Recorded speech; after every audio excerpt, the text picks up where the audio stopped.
Mesdames et messieurs, bonsoir et bienvenue à votre émission Question d'actualité. L'actualité cette semaine, vous le savez, est marquée par la tenue de la deuxième session du Collège des chefs d'État de la Confédération des États de l'AES ici à Bamako.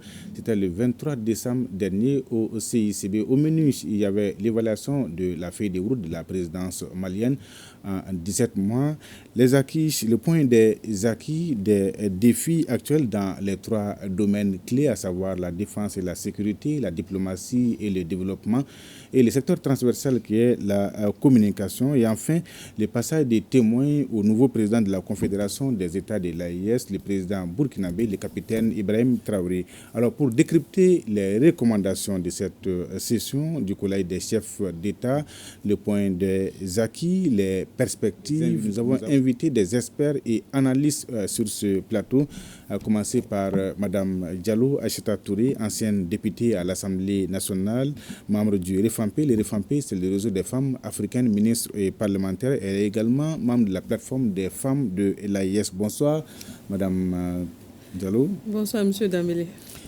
Notre deuxième invité est Dr Ali Tunkara. Il est le directeur du Centre des études sécuritaires et stratégiques au Sahel. Bonsoir, docteur. Bonsoir, M. Dambélé. Bienvenue. Notre troisième invité est Dr Baba Koulibaly. Il est chercheur et également directeur général de l'Institut des sciences humaines du Mali. Bonsoir, docteur. Bonsoir, M. Dambélé. Bienvenue.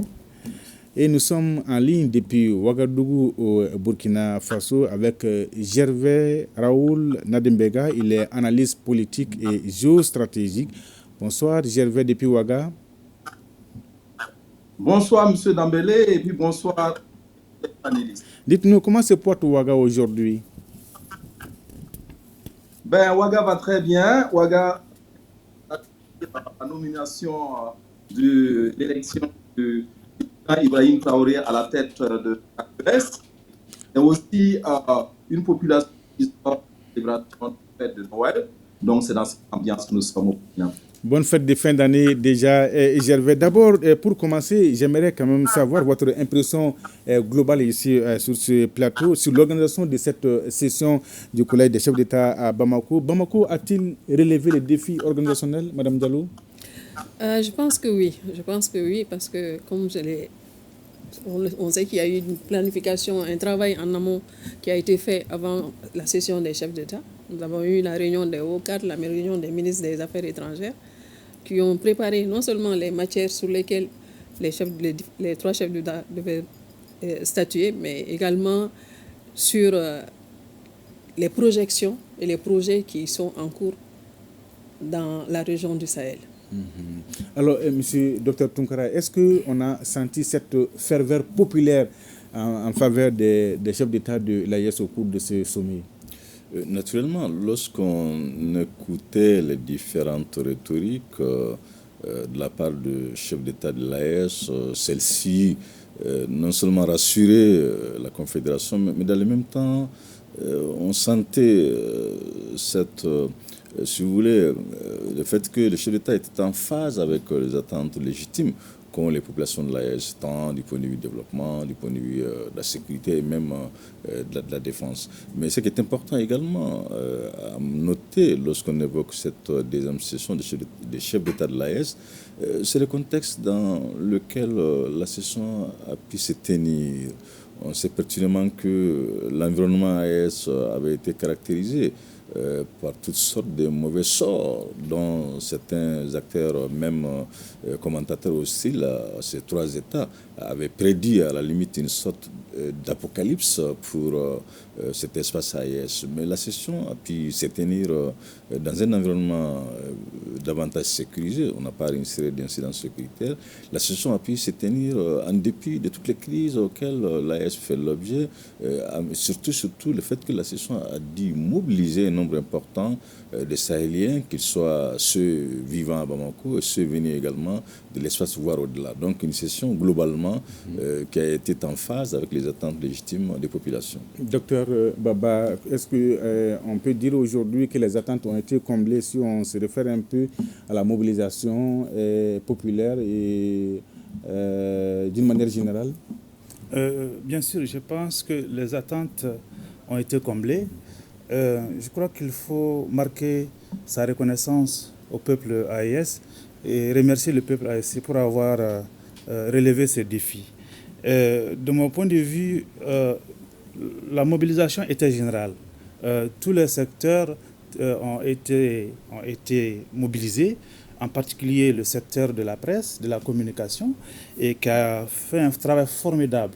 On peut prendre des exemples de l'ORTM qui a organisé des émissions alternatives, des émissions conjointes et avec les confrères du Burkina, du Niger, au Grain de Midi, avec des interviews sur plusieurs sujets. Et de ce point de vue-là, le défi a été relevé. Au niveau sécuritaire, au niveau du protocole, on a vu tous les efforts qui ont été faits. Donc, de façon générale, je pense que l'AES aujourd'hui, c'est un nouvel espace, c'est une nouvelle façon de faire, c'est une nouvelle vision, c'est une nouvelle stratégie. Et c'est l'expression de la souveraineté. Et réunir les 3 chefs d'État de la Confédération des États du Sahel aujourd'hui dans un contexte difficile, ce n'est pas chose aisée. Et Gervais, est-ce qu'on peut dire, parlant de l'organisation globale de cette session, on peut dire que la montagne a accouché d'un éléphant? Il faut dire ici, si on apprécie la qualité de Jatigia, comme je l'ai entendu appeler là-bas, on doit dire que nous répondons vraiment à la culture.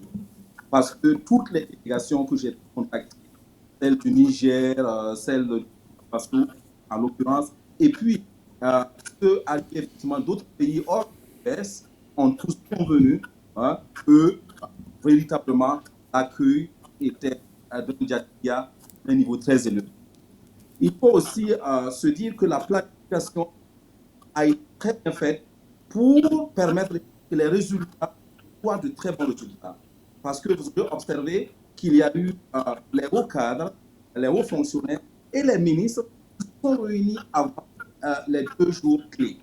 Et ceci a permis que les hauts cadres, hauts fonctionnaires se brassent et puis échangent, apprennent à se connaître, apprennent à travailler ensemble pour parler effectivement de la communication. Madame a l'idée à ça tantôt, mais je vais dire que ça a été synchronisé. Donc, au Niger, au Burkina Faso et au Mali, en temps réel, les gens vivaient la conférence des chefs d'État. À côté, il faut aussi observer, et j'étais dans les salles, j'ai pu observer que ce n'est pas comme dans le passé, où nos journalistes et nos cadres couraient vers effectivement les journalistes occidentaux pour avoir la primeur d'information. C'est vrai. Cette fois-ci, c'est eux, surtout même en dehors de la salle, qui devraient négocier avec nos journalistes pour avoir l'information. Et il y va aussi ainsi de la souveraineté.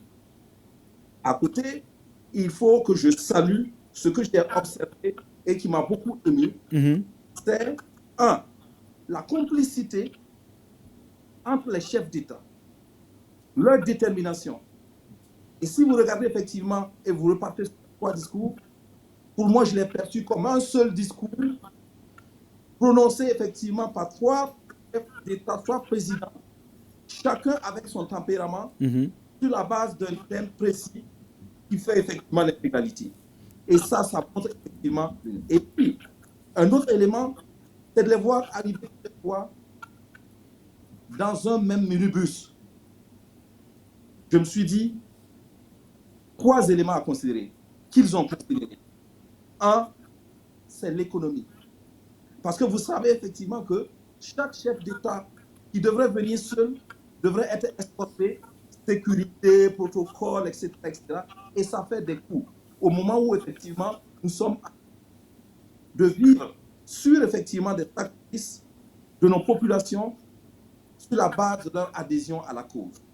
Alors, je disais que cette session a été l'occasion pour les 3 chefs d'État de dresser un état des lieux des réalisations, des progrès réalisés par le Mali depuis le lancement de l'organisation et surtout de dessiner la feuille de route pour les chantiers à venir. Sur les réalisations, on va revenir largement sur les bilans de la présidence malienne qui a été salué par l'ensemble des participants. Il y a eu des réalisations dans les 3 domaines clés que sont la défense et la sécurité, la diplomatie et le développement. Il y a aussi faut noter aussi ce secteur transversal qui est la communication avec une radio qui a été créée à Ouagadougou, au Burkina, une télévision et une web TV au Mali ici, et bientôt un journal écrit à Niamey au Niger. Alors comment appréciez-vous ces bilans d'une manière globale de Madame Diallo? Merci, M. Damélé. Je pense qu'on est sorti de la théorie, maintenant on est en train de rentrer dans le concret. Entre la session de Niamey et la session de Bamako, nous avons pu voir une reconnaissance véritable de l'AES, une plus grande visibilité, avec, comme je l'ai dit, une reconnaissance politique et institutionnelle, puisque maintenant l'AES dispose d'un logo, dispose d'un hymne officiel, dispose d'une banque en termes de, comme vous l'avez dit, des projets de développement, dispose d'une radio sur Ouaga et d'une web télé à Bamako et prochainement d'un journal sur Niamey. Nous pensons qu'avec cette nouvelle configuration, nous ne sommes plus dans la théorie, ce n'est plus dans l'informel. L'AES a pris forme et cette confédération se renforce de jour en jour. Maintenant, en termes d'acquis, comme je l'ai dit, il y a beaucoup de projets qui se sont concrétisés entre Niamey et Bamako. La session de Niamey qui a tracé la voie. Maintenant, avec la présidence malienne, nous avons vu qu'il y a eu la remise d'étendard pour la force unifiée. Oui. C'est ce qui est déjà un grand atout et qui répond à une très forte attente des populations. Parce qu'aujourd'hui, le souci majeur des populations du Sahel, c'est la sécurité. Oui. Si on arrive déjà à mettre en place un outil qui puisse nous permettre de nous rassurer et de nous conforter dans le sens de la sécurité, ça c'est déjà une très bonne réalisation. Une force unifiée avec 5000 éléments déjà au départ. Exactement, exactement. Ça c'est déjà un grand pas en termes de bilan. Je pense aussi et sur l'aspect, comme on l'a dit, développement avec la nouvelle banque et tout ce qui a été mis à l'intérieur. Je pense que les projets qui sont là sur les 3 pays seront en mesure d'être concrétisés par rapport à ce fonds qui a été mis en place. D'accord. Alors, docteur Baba Coulibaly, sur les 3D et la communication, quel est le domaine qui vous a le plus marqué en termes de réalisation? Je dois dire que tous les domaines m'ont marqué. Mais je voudrais quand même noter un point que notre frère du Burkina a soulevé, la complicité entre les chefs d'État.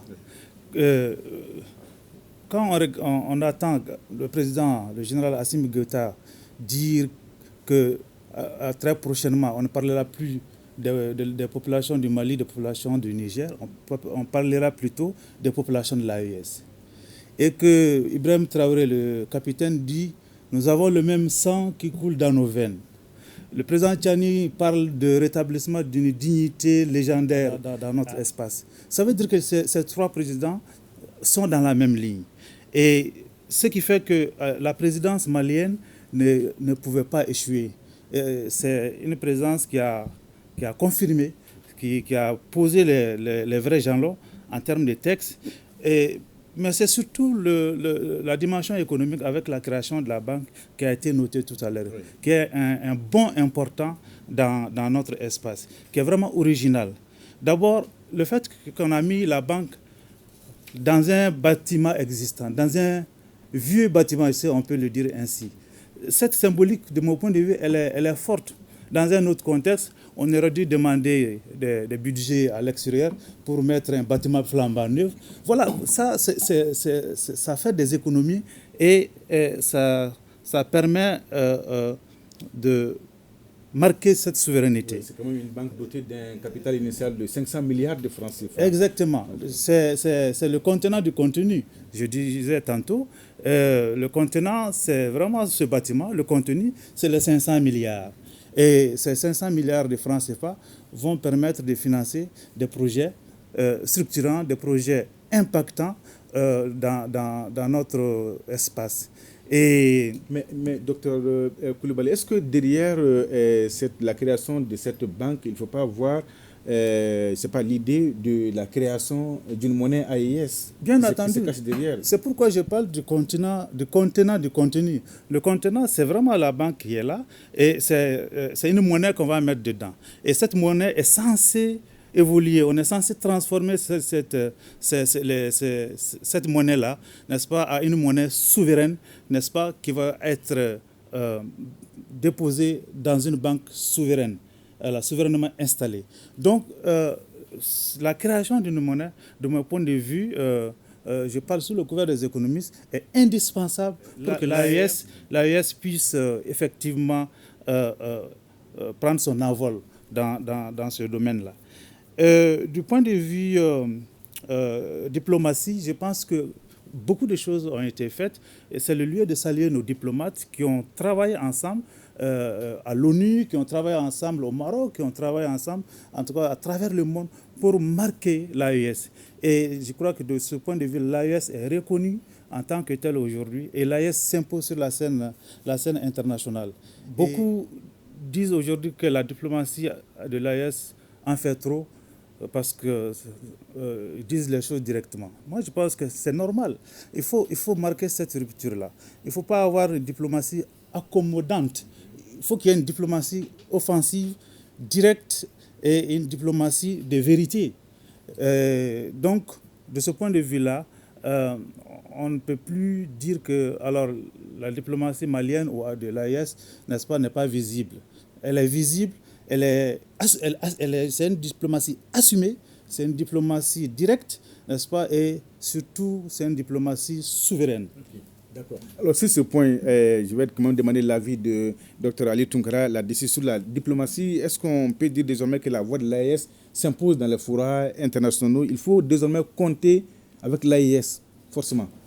Clairement, c'est vrai que la création de l'Alliance avait suscité pas mal d'interrogations, notamment son acceptance ou son acceptabilité auprès des instances antérieures comme la Communauté économique des États de l'Afrique de l'Ouest, comme les Nations Unies. Mais on se rend compte que, effectivement, que ce soit les Nations Unies, que ce soit des ensembles sous-régionaux ou régionaux, les trois pays arrivent non seulement d'agir de concert, mais dans le même temps, même lorsqu'il y a lié, de bénéficier également de leur confiance. C'est une voix unique qui est également exprimée. Rappelons quand même que des années 60 à aujourd'hui, dans le contexte africain, on a du mal à retenir dans l'histoire que les 2 pays ou 3 pays africains parviennent justement à avoir un seul langage et s'imposer sur l'échiquier national, voire sous-régional. Donc pour dire que la diplomatie qu'a aujourd'hui l'AES est une diplomatie de rupture avec l'existant, est une diplomatie justement qui va au-delà de la souveraineté, est une diplomatie qui témoigne à combien lorsque des États acceptent de se mettre ensemble, lorsque les États acceptent de sortir de l'isolement, de sortir justement des actions isolées, naturellement, ils vont imposer le respect, ils vont imposer justement leur point de vue à autrui. Aujourd'hui, si vous regardez avec une attention particulière, toutes les invitations, qu'elles viennent des ensembles sous-régionaux ou qu'elles viennent des institutions comme les Nations Unies, elles s'adressent à la Confédération et non à des États pris isolement. Lorsque vous hasardez, par exemple, à inviter aujourd'hui l'État du Mali, sans pour autant adresser l'invitation à la Confédération, et l'invitation est systématiquement déclinée, de même également pour le Burkina Faso et le Niger. Donc pour dire que ce concert dont les 3 pays font l'objet est un gage justement de se faire entendre, est une étape indispensable pour que les différentes institutions qui vont découler de l'AES aient cette légitimité au regard des autres instances comme la CEDEAO, comme les Nations Unies, et même à certains égards l'Union africaine. Donc une diplomatie aujourd'hui unifiée, laquelle diplomatie unifiée fait de telle sorte que les sceptiques ont commencé à revoir leur perception qu'ils avaient de cette alliance, cette jeune, mais du point de vue pragmatique, effectivement, elle a quand même son passeport à son actif. Si vous partez dans pas mal des aéroports aujourd'hui, notamment au Burkina Faso et au Niger, vous avez des comptoirs AES. Au-delà également, le chef d'État prévoit même d'avoir une carte biométrique AES. Donc tous ces chantiers sont un témoignage éloquent que sommes-nous plutôt dans l'agir et non dans la rhétorique, comme Mme Diallo le disait tantôt. Ok. Alors, sur le plan développement, parlons de la création de cette banque qui est là dans un contexte où tout est prioritaire. Cette banque, ses premiers financements doivent être orientés sur quel secteur? C'est important. Si vous regardez un peu l'Iptako Gourma, donc les parties dites de l'Iptako Gourma, donc le frontière Mali-Burkina Faso, frontière Mali-Niger, ce sont des endroits où l'on puisse observer un certain nombre de retards eu égard à certains centres urbains. Les chefs d'État ont la ferme conviction que pour mettre un terme à la nébuleuse terroriste, il faudra investir dans les domaines essentiels tels que l'éducation, tels que la santé, tels que l'accès à l'eau potable. Donc une telle initiative, le fait de mettre en place une institution financière qui aura pour charge non seulement de booster les entrepreneurs de l'espace, mais surtout de faire en sorte que les projets structurants qui peuvent justement contribuer de manière tout à fait significative à réduire l'élan de recrutement dans les groupes radicaux violents. Quand vous allez dans ces terroirs aujourd'hui, effectivement, notamment les parties frontalières, l'impression qui est donnée, il y a quand même un décalage entre les échelles en termes de développement. Donc, de cette banque, on peut espérer que les trois États vont voir la périphérie sérieusement prise en compte, mais surtout l'originalité, ce sont des fonds qui vont être générés à partir des ressources locales. C'est extrêmement important. Ce qui ne veut pas dire que cette banque de l'AES serait tout à fait fermée vis-à-vis des autres banques, mais à l'analyse, on se rend compte que son agir n'est pas subordonné si vous voulez, au sentiment d'autrui. Donc, toutes les actions qui vont être entreprises, qu'elles soient dans les domaines de la défense, qu'elles soient dans les domaines de projets à impact rapide, ou qu'elles soient justement même dans les domaines des dialogues intracommunautaires, sont des initiatives qui vont découler de ces trois pays, de l'Est, sans qu'il y ait des interférences, notamment de la part des acteurs outre que sahéliens. D'accord. Alors, Mme Diallo, les premières priorités de cette banque de la Confédération doivent être quoi? Comme il l'a dit, ce sont les services sociaux de base. L'éducation, la santé, l'accès à l'eau potable. Mais encore une fois, ce que nous avons remarqué, c'est qu'il y a un travail en amont, une planification avec les cadres des différents pays. Donc, les techniciens censés connaître le terrain. Nous avons plus ou moins des problèmes qui sont communs à l'espace, on va dire à l'espace, parce qu'au niveau du Sahel, nos trois pays ont pratiquement les mêmes problèmes. Si on arrive à mettre les cadres ensemble pour pousser les réflexions à aller vers la conception des projets qui peuvent être concrétisés dans ces zones, comme il l'a dit, les zones sensibles, je pense que cette banque aura vraiment atteint ses objectifs. C'est-à-dire ces populations qui sont plus ou moins, on ne va pas dire délaissées, mais ce sont des concours de circonstances qui font que, un, l'accès à ces zones n'est pas facile, deux, la sécurité encore moins. Donc, pour pouvoir avoir une mainmise, en quelque sorte, sur ces zones-là, il va falloir mettre à leur disposition ce qui leur manque le plus. Même si on n'arrive pas à les mettre au même niveau que les centres, certains grands centres urbains, mais en tout cas qu'ils sachent qu'il y a déjà un progrès par rapport à la situation hantée. Je pense que ça, si on arrive à franchir ce pas, je pense qu'on pourra dire que la banque a atteint un de ses objectifs principaux. Vous voulez réagir par rapport à ça? Bien sûr. Okay. De mon point de vue, tout est vraiment prioritaire. Au-delà de secteurs sociaux de base, je pense qu'il y a un élément important à souligner, ça c'est le domaine de la production et de la productivité agricole. Parce qu'un peuple qui a faim ne peut pas mener une lutte pour aller loin.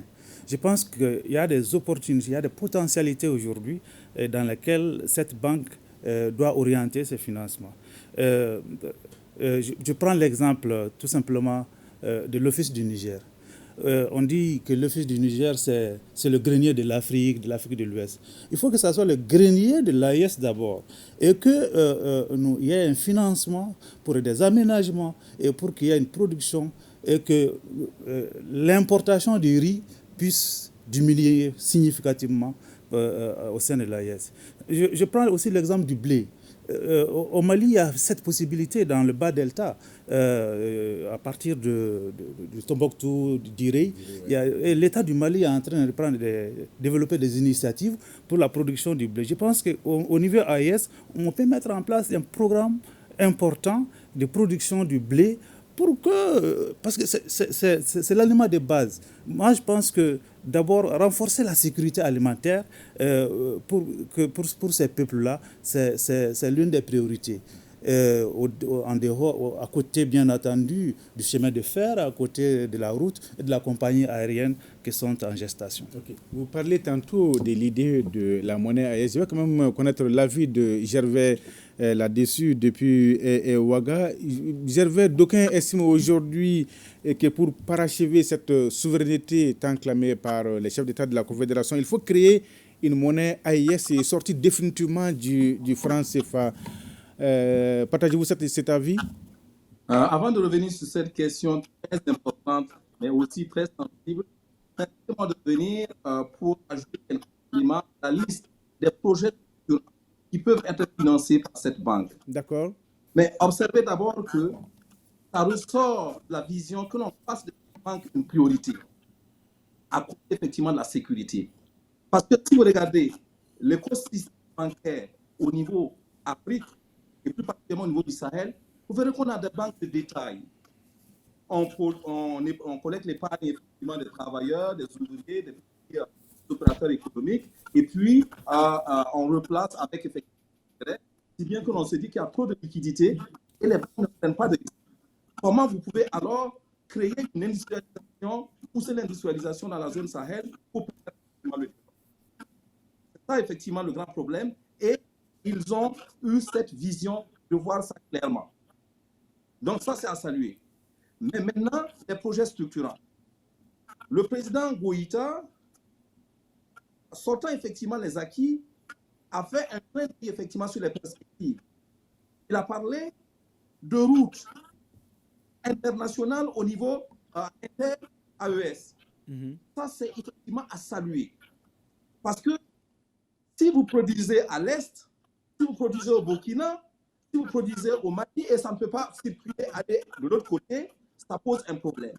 Si vous dites effectivement que vous faites de la valeur ajoutée alors ici ou alors à la tomate là, mais on ne peut pas commercialiser tout ça dans la zone, il y a un problème. Et il dit il y a un chemin de fer qui va être fait pour traverser les 3 pays. Là, c'est des projets structurants qui sont très importants. Et puis, on a tantôt parlé de l'agriculture, je dis effectivement, très bien. Mais on a passé tout le temps, au niveau effectivement des 3 pays, à avoir des opérateurs économiques qui font de l'import-export et qui vont chercher de l'engrais d'une qualité que l'on pouvait produire ici si on investissait sérieusement ailleurs. Et ça nous arrive effectivement trop cher. Et ça fait effectivement que nos paysans travaillent juste pour rémunérer quoi? Pour rembourser effectivement les crédits d'achat. Donc, cette banque, vraiment, elle est très utile, elle est bien vue. Revenons à la création de la monnaie. En fait, nous savons tous qu'une banque qui crée effectivement une monnaie, ça signifie qu'il y a une zone monétaire, que l'AES va être une zone monétaire. Et pour que cette zone monétaire fonctionne, il faut quoi? Qu'elle ait une banque centrale.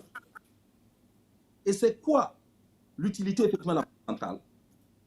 Ce n'est pas seulement de mettre la monnaie, c'est aussi de sortir les politiques, de surveiller, de contrôler l'inflation, et de sortir effectivement là, les textes de régulation. Donc, c'est clair qu'aujourd'hui, en étant dans une banque centrale, telle qu'effectivement la BCEAO elle-même qui n'est qu'une banque centrale, mais qui relève la banque de France qui dicte effectivement les politiques, qui fixent les taux d'intérêt, on ne peut pas fixer des taux d'intérêt qui nous sortent l'esclavage. Donc, vous voulez dire quoi? Que l'AES, pour créer cette monnaie, doit sortir de la BCEAO? La monnaie AES est une nécessité.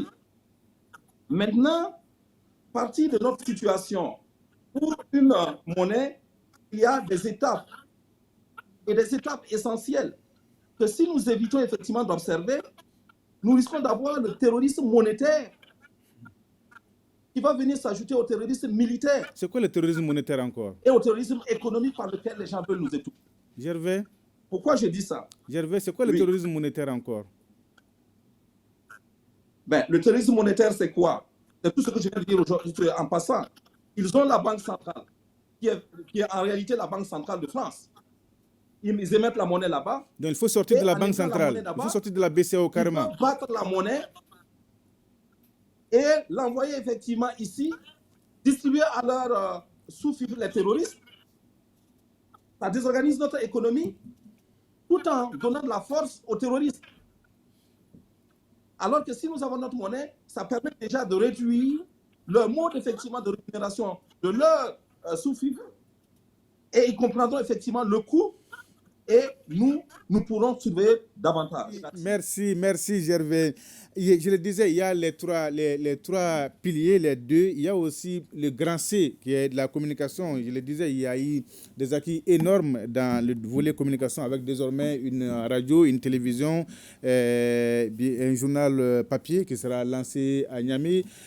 Madame Diallo, ça veut dire que l'AIS est en train de sortir la grosse artillerie contre la désinformation. Absolument. Je pense que ces derniers jours, sur les réseaux sociaux, il y a eu un petit incident qui s'est passé avec un pays bien connu et avec des jeunes qui ont pu faire un travail extraordinaire, vraiment bluffant, et qui a abouti à ce que l'on sait. Ça veut dire que depuis un certain temps, c'était pratiquement le même système que l'AIS subissait par rapport à ces différentes stratagèmes, on va dire. Donc maintenant, fort de ces expériences et de tout ce qu'on a suivi et de tout ce qui s'est passé, je pense que la réorganisation communicationnelle s'est faite comme la remise en place des pièces d'un grand puzzle. Et sur la base de ce puzzle reconstitué, l'AES a organisé sa communication. Et déjà, le fait que ce soit décentralisé dans les 3 pays, c'est déjà quelque chose de très bien réfléchi. Parce que ça veut dire que tout n'est pas concentré au même niveau. Tout n'est pas concentré au même niveau parce que tous les spécialistes ne se retrouvent pas dans un seul pays. Chaque pays dispose de son vivier, de ses sources, de ses experts.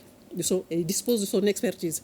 Et si on arrive à mettre bout à bout les expertises de ces 3 pays-là, je pense qu'en termes communicationnels, on va s'en sortir.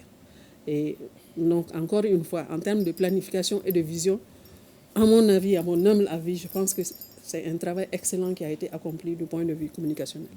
Docteur Tounkara, radio et télé, c'est journal, presse écrite, c'est une meilleure stratégie pour contrer la désinformation et promouvoir les narratifs AIS? Au-delà même que ces éléments soient de support important, moi je dirais ils sont partie intégrante aujourd'hui de l'offre et de la demande de sécurité. On sait pertinemment que les armées ont beau y raison sur l'ennemi. Lorsque le narratif est construit et partagé par l'autre, naturellement, un sentiment de découragement, même un sentiment de confusion pourrait animer les populations de l'espace. Donc, vouloir aujourd'hui mettre en effectivité cette web TV, cette télévision, si vous voulez, virtuelle, mettre en place également une radio pour la communauté, une presse écrite, ces éléments sont extrêmement importants. Si vous suivez avec une attention particulière l'analyse que font certains médias ou les commentaires que font certains médias de toutes les actions que mène la force unifiée de l'AES contre l'ennemi, nulle part les victoires sont mentionnées. Et d'ailleurs, tout l'agir de la force unifiée est même qualifié par certains médias comme des exactions, comme d'épuration communautaire, voire ethnique. Donc vous voyez qu'il est urgent, il était même impérieux qu'on ait non seulement notre propre narratif, mais surtout de faire en sorte que les populations de l'AES puissent être en même de différencier l'effet de commentaire. Donc ces trois séquences, radio, télévision, presse écrite, aideraient à suffisance justement de rendre davantage l'action militaire performante et surtout efficace. Donc je pense que cet élan, il est à encourager. Qu'on se dise qu'aucune armée puissante soit-elle n'a pu atteindre ses objectifs militaires qu'à partir du soutien que les médias lui accorderaient. On a vu les États-Unis en Irak, en Afghanistan, on a vu même les forces coalisées en Libye. Comment les médias de ces différentes forces ou de ces différentes puissances militaires ont joué un rôle extrêmement important pour l'acceptabilité même de l'action militaire. Mais surtout, les médias sont quand même aujourd'hui une sorte si vous voulez, d'oxygène pour les hommes qui sont engagés dans des environnements sensibles. Lorsque vous bravez toutes ces menaces, tous ces obstacles, et que derrière, l'autre est en train de véhiculer un narratif démotivant, l'autre chercherait à saper le moral des troupes, naturellement, il fallait que le chef d'État de l'AES pense à la mise en place de ces trois séquences en termes d'information et de communication. Et surtout, ce qui est beaucoup attendu de ces chefs d'État, qu'on sache que les médias sont coûteux. Et les médias demandent aussi de la temporalité. Donc il ne s'agit pas seulement d'une initiative passagère, une initiative qui doit s'inscrire dans la durée. Ok. Docteur Baba Tunkara, la création de ces instruments de communication s'imposait, c'était une nécessité absolue? Exactement. Dit-on, l'argent c'est le nerf de la guerre. Je dirais que la communication est le sang de la guerre, le sang qui circule, l'information qui circule. On peut déjà se féliciter de ce qui existe. Vous avez parlé d'artillerie, il y a un dispositif important. Maintenant, il faut savoir mettre du contenu. Il faut savoir construire ce narratif-là qui doit être offensif. Qui doit être offensif, bien entendu, dans le respect de l'autre. Mais on doit sortir de ces réflexions qui consistent à dire que nous devons être neutres dans nos métiers. Et c'est ce que nous, chercheurs, souvent, on aime le dire, c'est ce que les journalistes aiment dire. Aujourd'hui, la neutralité n'existe pas. Ça, je le dis clairement. Il faut que nous cherchions à décider de l'ordre du jour à travers cette télé, à travers cette radio et cette presse écrite. Voilà. Quelqu'un ne doit pas décider de l'ordre du jour pour nous. C'est nous qui devons travailler à cela. Les journalistes et les communicateurs doivent travailler avec les autres secteurs, notamment le secteur de la recherche, parce qu'il y a des données scientifiques qui existent, qui ne sont pas bien connues.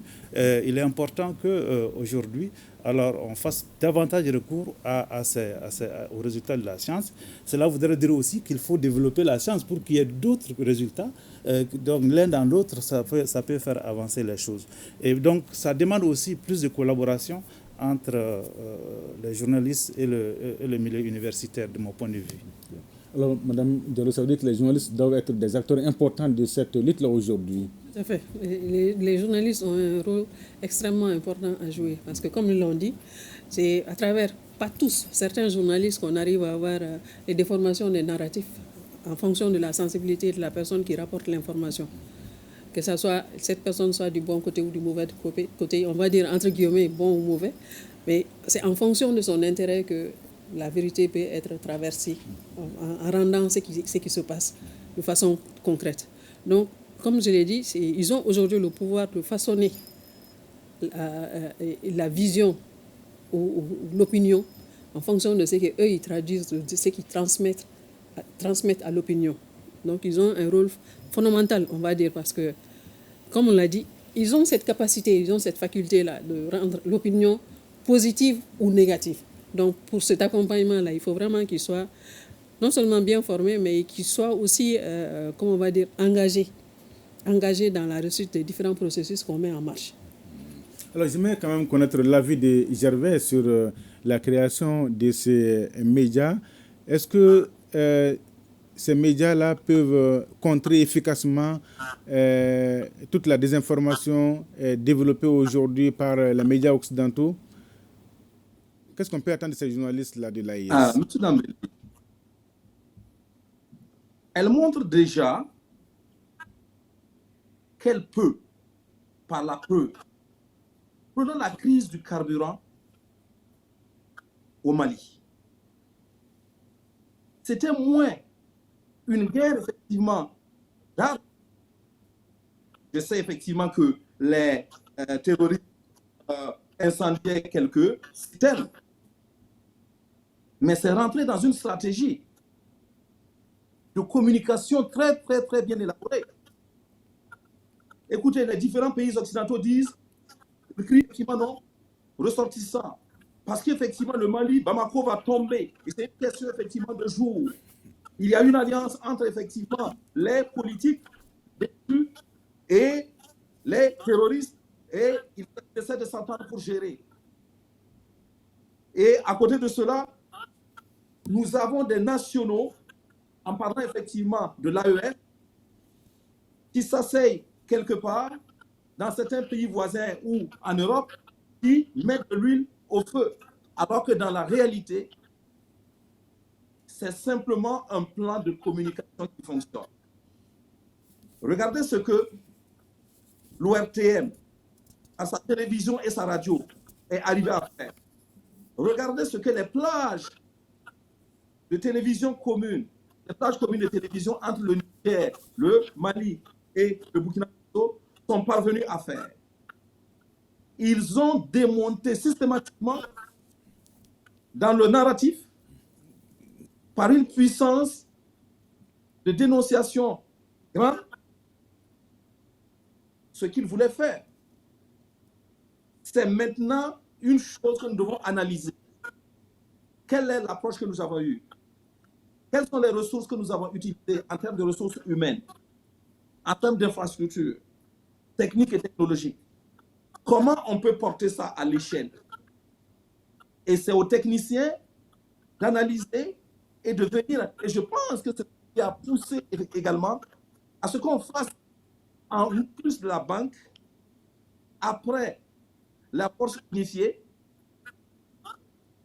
que la télévision de l'AES au Mali, la presse écrite au Niger et la radio au Burkina Faso puissent compter parmi les priorités.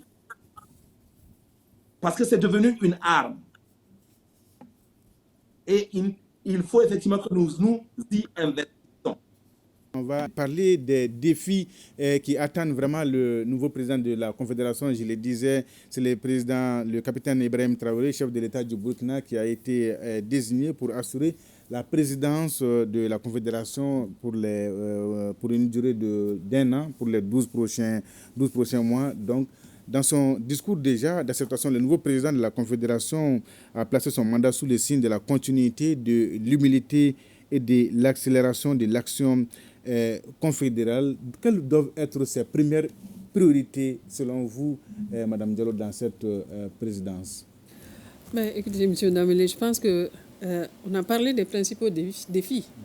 Et comme il l'a dit lui-même, le capitaine, si c'est dans la continuité, ça veut dire qu'il doit continuer avec ces éléments-là, et à savoir le renforcement de la sécurité dans l'espace Sahel. Et comme on l'a dit, le développement au niveau de l'espace Sahel. Le président sortant a parlé des routes, des infrastructures, les routes, chemins de fer. La compagnie aérienne. La compagnie aérienne, ce sont des... Il faut commencer par quoi? Comme on l'a dit, tout est priorité. Tout est priorité. Pour qui connaît le contexte de l'AES, tout est priorité. Mais en tout cas, comme on l'a dit, la deuxième réunion des hauts cadres et des ministres des Affaires étrangères ont pu, de façon très technique, arrêter les projets qui doivent être retenus, projets phares. Je pense que sur ces documents de travail, cette lancée va se poursuivre. Et ces éléments qui ont été retenus vont servir d'éléments prioritaires pour que le travail puisse se continuer et que à la prochaine session, qu'on puisse aussi s'arrêter, faire le bilan pour dire ce qui a été fait, ce qui a pu être concrétisé, et là où il y a des blocages, ce qui a avancé aussi. D'accord. Docteur Ali Tunkara, on a une force unifiée de l'AIS aujourd'hui. On a une télé, une radio, une web TV, une presse écrite, et puis on a une voix de l'AIS, une voix diplomatique qui porte. Quelle doit être la première priorité pour le nouveau président de la Confédération après tout ça? La particularité pour l'espace, l'urgence est devenue permanente, ce qui rend les choses très compliquées. Parce que lorsque nous étions dans des situations dites normales, effectivement, l'urgence était passagère. Or, aujourd'hui, elle est permanente dans l'espace. Alors, il semble-t-il, l'un des défis aujourd'hui, à comment faire en sorte que la force unifiée ne soit pas victime de la lourdeur en termes d'action sur du théâtre sensible. Est-ce que faut-il passer par les différents états-majors pour agir? C'est vrai que le président Goïta a bien rassuré à ce niveau. Mais sauf qu'avant que cette force ne soit unifiée, on avait la force conjointe de l'AES, laquelle force agissait à partir des secteurs. Autrement dit, le commandant proche frontière Mali-Burkina décidait sans passer par Bamako, par Ouagadougou, par Niamey. Mais est-ce que cette force unifiée va-t-elle continuer à agir de la même sorte sans dépendre des capitales? Ça, c'est extrêmement important comme défi à relever. Un autre défi qui attend le président Traoré, c'est comment faire en sorte qu'aujourd'hui, les populations puissent continuer davantage à fournir le renseignement humain. On se rend compte que dans le cadre de la lutte contre le terrorisme et même contre la criminalité transfrontalière, le renseignement humain est une matière précieuse. Or, par endroits, par moments, avons-nous le sentiment d'une certaine complicité, voire d'une certaine duplicité avec les entrepreneurs de la violence? Comment amener les populations à se dire qu'attention, c'est vrai, les États traversent des périodes difficiles, mais aucune entreprise terroriste ne peut se substituer à un État, qu'il soit en difficulté ou qu'il soit à des périodes de turbulence. Donc comment faire en sorte qu'il y ait ce rapprochement à travers des actions civilo-militaires qui pourraient amener les populations à davantage fournir des renseignements aux éléments de force défense et de sécurité. Et un autre défi qui me paraît quand même important à relever dans un avenir relativement court, ce sont les interférences. Comment faire en sorte qu'aujourd'hui, cet élan amorcé ne soit pas sapé par des interférences des partenaires, en l'occurrence occidentaux? Ça reste quand même une des insuffisances des organisations antérieures comme la force conjointe du G5 Sahel, comme l'initiative d'Accra et même comme la mission au Niger. On a vu que cette compétition entre les puissances dans l'espace, elle n'est pas sans conséquence sur la marche qu'a pris l'AES. Et enfin, ce qui me paraît également comme défi ici à relever, ce sont des actions de développement. Ces trois États aujourd'hui étant victimes du terrorisme, à comment trouver une articulation entre l'impérieuse nécessité d'extraire la menace terroriste, mais dans le même temps que les autres secteurs aussi importants comme l'éducation, la santé, l'accès à l'eau potable soient aussi justement une priorité. Je comprends aisément le coût de la lutte contre le terrorisme est très élevé, mais dans le même temps, il est quand même aussi important de ne pas oublier ce qu'on pourrait dire les causes structurelles de l'insécurité, qui sont les questions de sous-développement, qui sont les questions de chômage, qui sont justement toutes ces questions même qui soient propres au terroir en termes de la gouvernance locale. Donc tous ces défis réunis vous demandent plus de rigueur, demandent plus de patience, et enfin, il est extrêmement important qu'on trouve aussi un moyen à travers ces nouveaux médias qui sont aujourd'hui effectifs, de faire comprendre aux populations de l'AES qu'effectivement, l'accès à l'énergie est une priorité. L'accès à une école de qualité est une priorité. Mais sauf que lorsque des États sont confrontés à la lutte contre le terrorisme, ça coûte cher. Un seul mouvement de la force unifiée pourrait coûter 2 milliards de francs CFA. Donc comment faire comprendre aux populations de l'espace que les autres secteurs sont certes importants, mais l'urgence sécuritaire fait qu'aujourd'hui, on peut ne pas faire entorse. Donc il est extrêmement important que les populations continuent à être davantage résilientes, non pas parce que les chefs d'État de l'AES ne sont pas soucieux de leurs préoccupations, mais que ce sont des préoccupations malheureusement qui nécessitent par endroits qu'on fasse l'objet à ce qu'elles soient minorées au nom même de l'urgence sécuritaire. D'accord. Alors, docteur Baba Coulibaly, on voit que tout est prioritaire, tout est urgent. Le président Traoré, il a réaffirmé la volonté de l'AIS de compter sur ses propres moyens. Est-ce que l'AIS dispose de tous les moyens de sa politique aujourd'hui pour relever tous ces défis-là? Moi, je dirais oui. Parce que les moyens ne sont pas que financiers. Quand on regarde un peu depuis la mise en place de l'AES, alors le soutien populaire qui est là montre bien que cet espace peut aller de loin. Et docteur Ali l'a dit qu'il y avait des sceptiques au départ. Aujourd'hui, le mandat du président Assimi Goïta peut être qualifié d'un mandat de confirmation. Et je pense que le président Traoré va mettre en œuvre un mandat de consolidation. Et j'espère voir un mandat de démonstration pour Tchani après. Donc, de ce point de vue-là, le soutien populaire, il y a aussi la mobilisation des ressources internes. Quand on regarde dans les trois pays, alors des réformes importantes, pertinentes ont été menées dans le secteur des mines, dans le secteur, si vous voulez, des impôts, de la douane. Ces différents secteurs ont travaillé ensemble pour pouvoir mobiliser des ressources financières. Mais il y a aussi les ressources humaines. Je pense que les discussions sont en cours pour mutualiser, n'est-ce pas, les ressources humaines au niveau des différents secteurs de développement. Je prends par exemple l'enseignement supérieur.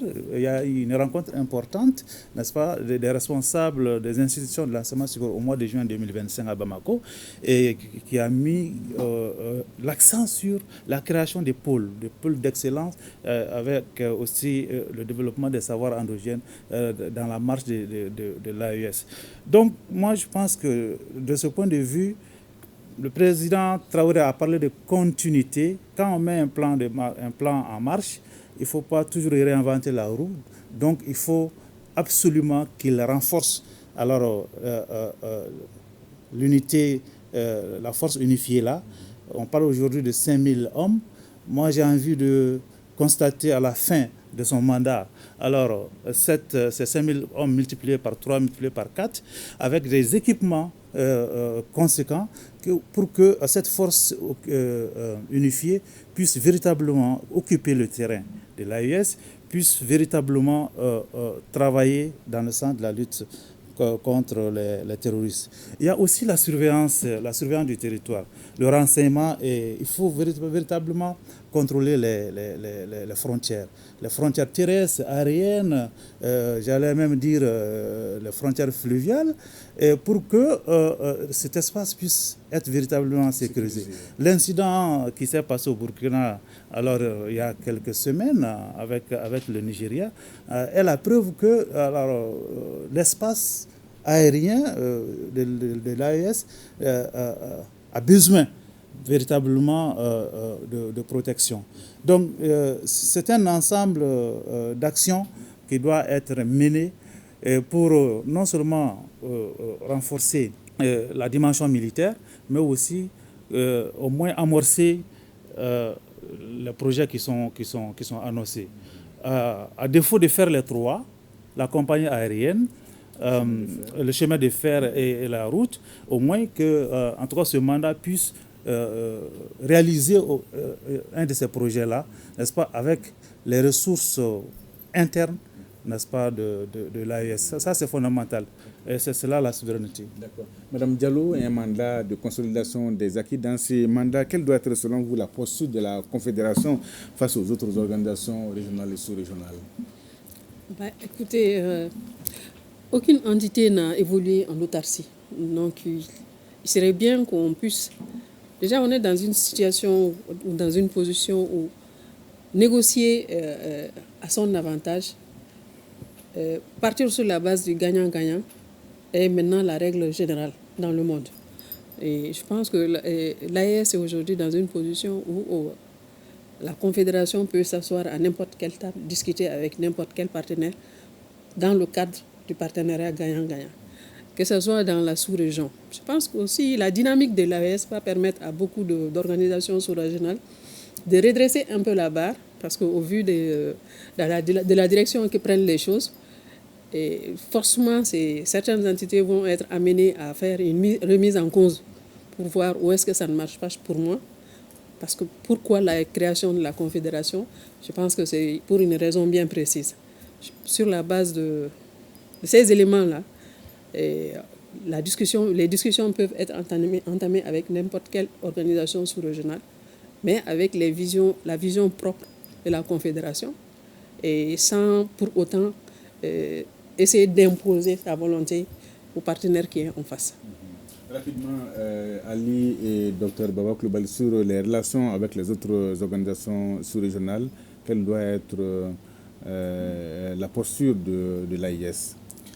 Il semble-t-il, c'est vrai que la conspiration est une évidence contre l'espace, on est d'accord, le complot est une évidence. Sauf que une des exigences aujourd'hui pour l'espace, ce serait quand même de pacifier davantage l'ensemble sous-régional.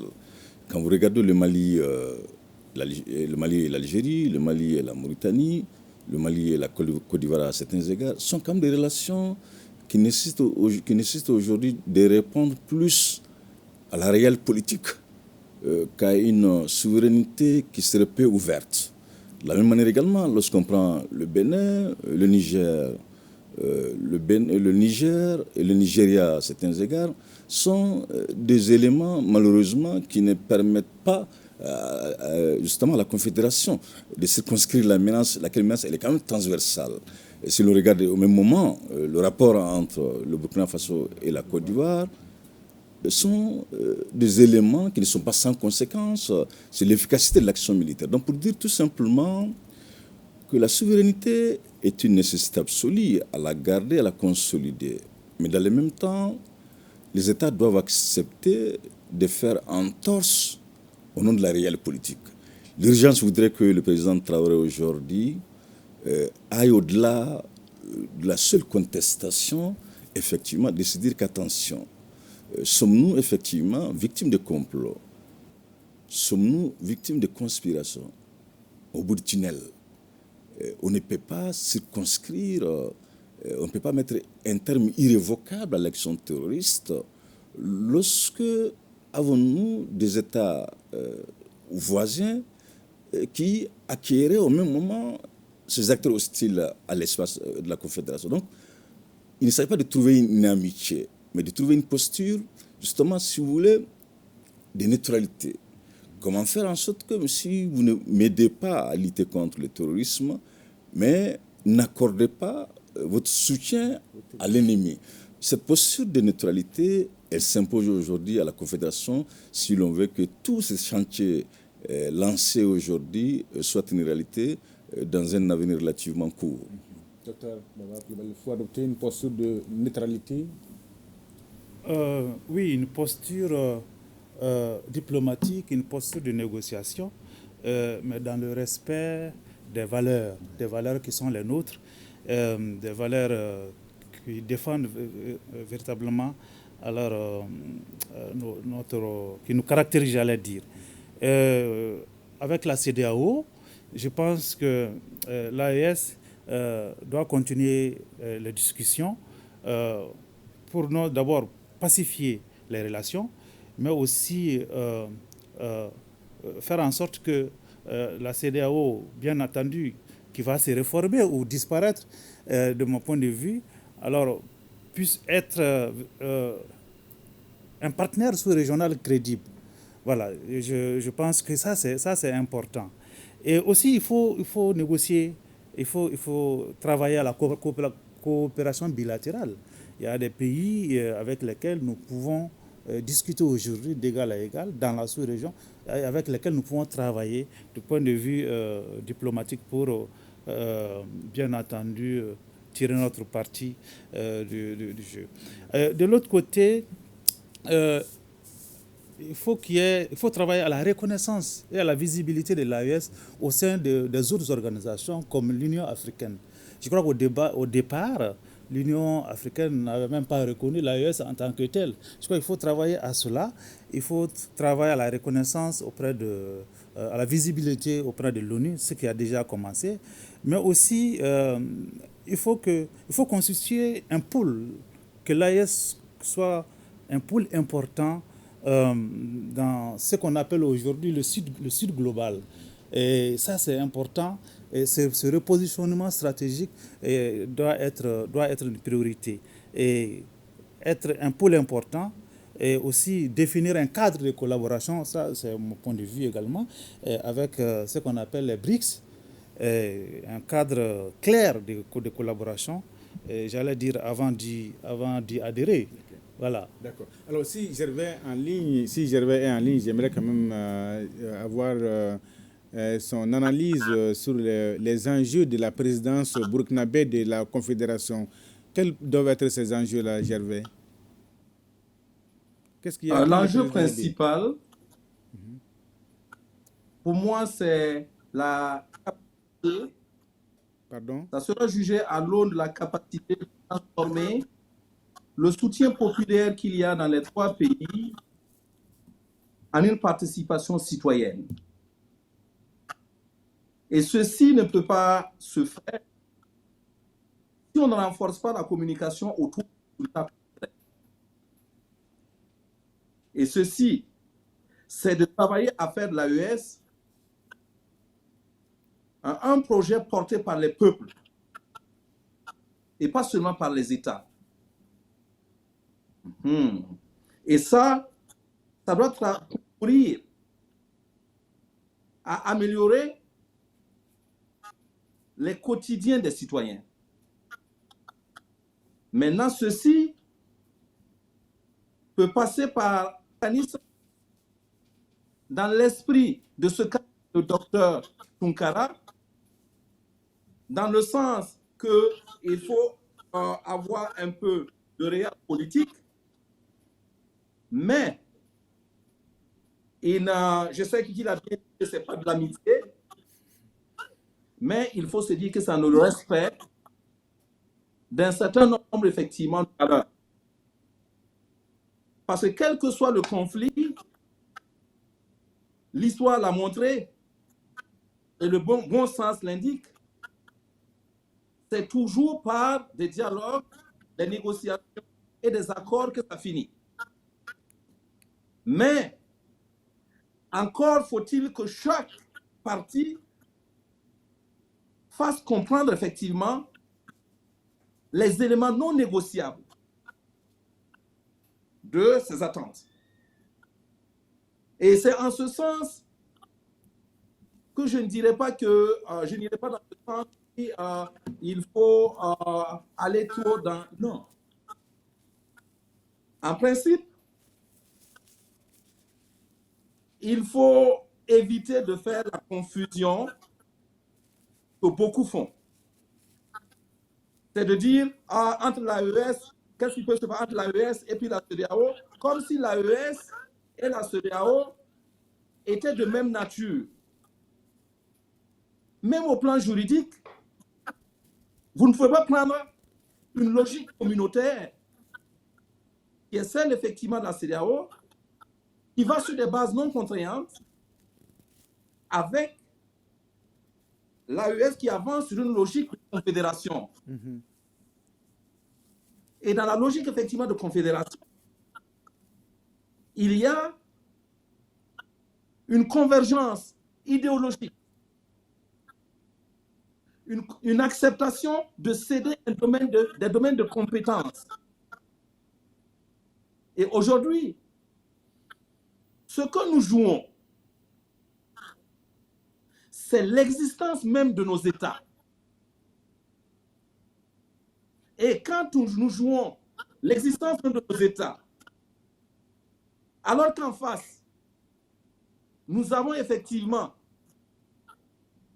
comme un langage très flou qui apparaît comme une porte d'entrée de ce que nous avons chassé de nos pays, alors il faut qu'on fasse attention. Oui, pour la réelle politique, nous y sommes condamnés. Nos peuples sont les mêmes. Mais non pour un abandon de nos pays à tout ce qui est en train de se faire aujourd'hui. Merci Gervais pour toutes ces précisions. On a bien compris. On est vraiment pris par les temps. On va juste faire un dernier tour de table sur les perspectives de la coopération. Les trois chefs d'État, rappelez-vous, ont affiché leur unité et annoncé une série de mesures visant à renforcer l'intégration militaire, financière et médiatique au sein de l'espace sahélien. Ils ont aussi émis l'idée d'une réforme en profondeur en passant de la confédération à une fédération des trois. C'est l'option qui s'impose désormais avec le temps, Dr Tunkara. Une option qui est envisageable, mais qui doit effectivement être effective, si vous voulez, avec le temps. Naturellement, l'intention est à saluer, mais la méthode est aussi importante.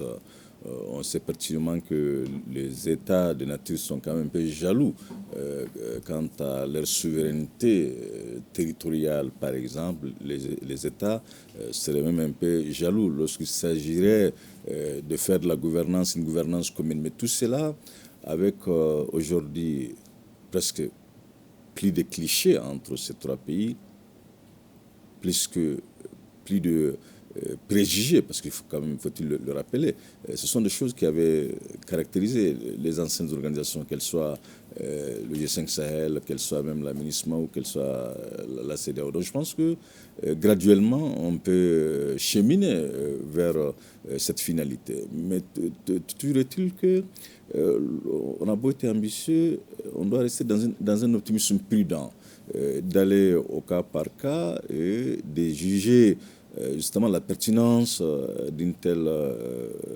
initiative à l'aune des événements, à l'aune des contextes. Mais je pense que l'idée en soi est à saluer, mais toujours est-il que les trois chefs d'État doivent garder justement à l'esprit la pédagogie et surtout le réalisme aussi politique. C'est extrêmement important. Une fois que ces deux éléments sont réunis, on peut nourrir l'espoir d'un espace confédéral davantage abouti, d'un espace confédéral qui serait à même de challenger les espaces qui lui sont antérieurs.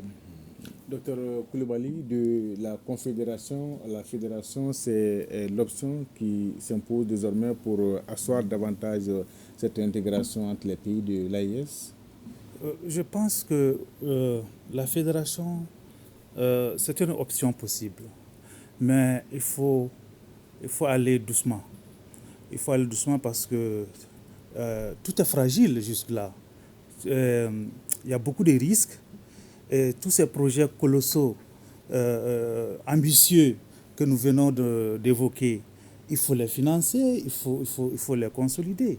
Et cette population qui est diverse, mais qui pour le moment soutient dans son écrasante majorité cette dynamique-là, il faut savoir l'entretenir, il faut la sensibiliser, il faut qu'elle comprenne tous les enjeux, parce que c'est de grosses dépenses qui vont être faites pour le développement. Donc, ça va sans dire que, alors, il y aura quelques frustrations quelque part.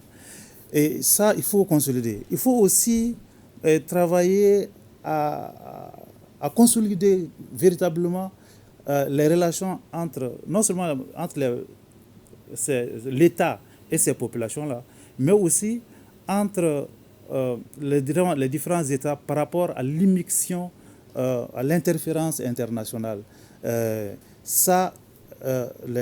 Nos ennemis, ils sont en train de travailler, de réfléchir tous les jours à des plans d'action pour nous déstabiliser.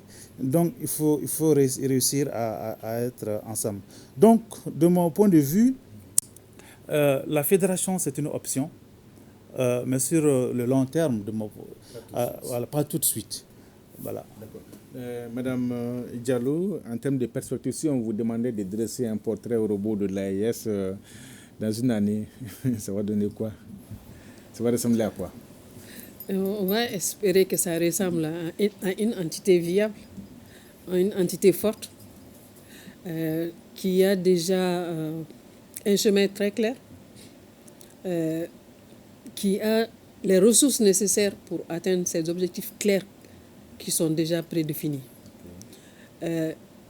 Pour revenir un peu sur ce que Dr Tunkara et Dr Koulibaly ont dit, tout comme la création de la monnaie, aller vers la fédération, c'est vraiment un long processus qui demande plusieurs étapes. Il y a beaucoup d'harmonisation à faire. Il y a beaucoup de procédures, de structures qui doivent coïncider. Parce que si, par exemple, comme on l'a dit, dans le cadre de la force unifiée, si les procédures peuvent être simplifiées sans qu'on ait à passer par les grandes capitales pour accélérer les choses, dans le cadre de la fédération, il faut prendre en compte non seulement le domaine de la justice, où il y a beaucoup de choses à faire en termes d'harmonisation, que ce soit les textes, que ce soit les procédures, que ce soit même les ressources humaines, parce qu'on a quand même 3 pays dans l'espace. C'est vrai qu'on a plus ou moins les mêmes sources en termes de justice, mais il faut un travail d'harmonisation pour qu'on puisse aller sur la même base et qu'il y ait l'acceptation de tous les côtés. Ce qui est important aussi, c'est l'adhésion des populations. Et cette adhésion ne peut pas se faire sans une bonne information, sans une bonne communication et sans avoir les éléments essentiels pour drainer l'opinion en faveur de l'AES. Donc, d'ici une année, si on me donne une vision, c'est un homme viable, structuré, responsable, qui sait où il va et qui sait ce qu'il veut atteindre et qui sait ce qu'il cherche. On va terminer sur ces notes d'espoir.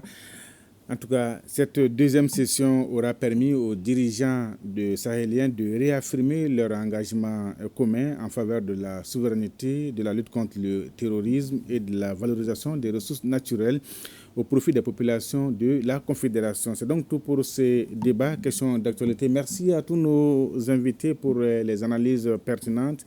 Grand merci à vous, Gervais Raoul Nadembenga, analyste et expert burkinabé qui était en ligne depuis Ouaga, grâce à la prouesse technique de l'équipe dirigée par Fili Dambélé. Merci également à toute l'équipe de production dirigée par Djakarija Kone, Djaki, à la coordination Haridou Matina, Sira Bachili et à vous aussi pour votre fidélité au programme de OATM1. À très bientôt. Merci.